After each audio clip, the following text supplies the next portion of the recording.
Welcome to the Phone Arena video review of the BlackBerry Curve 8520. The 8520 is a basic BlackBerry.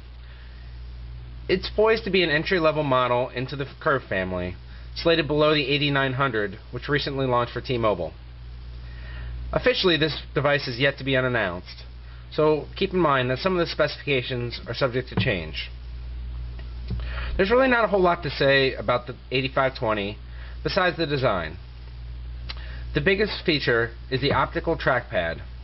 Instead of the typical trackball you find in the middle, you'll now find a little optical pad, and you simply run your finger over it. It's not too bad. It did take some getting used to, and we had to crank the sensitivity all the way up to 100 to be able to control it the way we liked. However, it's a cool little innovation, and given that the trackballs have problems, it's nice to see BlackBerry potentially addressing this issue. Other than that, it's a fairly typical BlackBerry. You have your full QWERTY keyboard down below, a 3.4-inch display, and the cluster of navigation keys in the middle. The display is only QVGA, which is good, but not as good as we've seen on the Curve 8900, and of course the Bold or the Storm.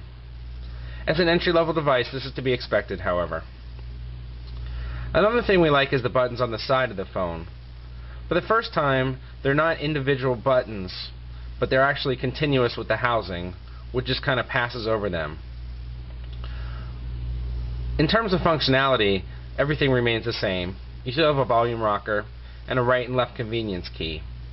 But it adds to a cooler look, we think, and it gives it a good feel. There's also a 3.5mm headset jack, which we've come to expect, and a micro USB charging and data port. The top features some nifty playback controls. You have play pause, which also doubles as a mute switch, and then track forward and track back. Obviously, they're going for the more consumer market with a multimedia friendly phone. The back of the phone is very simple. There is no mechanical latch, so the user simply pries the battery cover off. There is a micro SD slot, and up at the top there's a small 2-megapixel camera. There's no flash this time around, which is something we've grown accustomed to with BlackBerries. The user interface is BlackBerry OS 4.6, and there's absolutely nothing new here.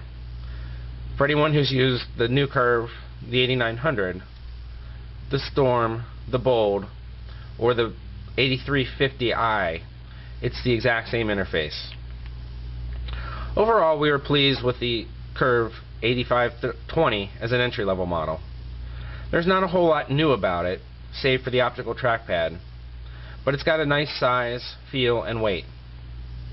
Our one complaint was with call quality. Users thought we sounded great, but on our end they sounded pretty horrible. Keep in mind that this is an unofficial model so far. This is subject to change, and we hope it does.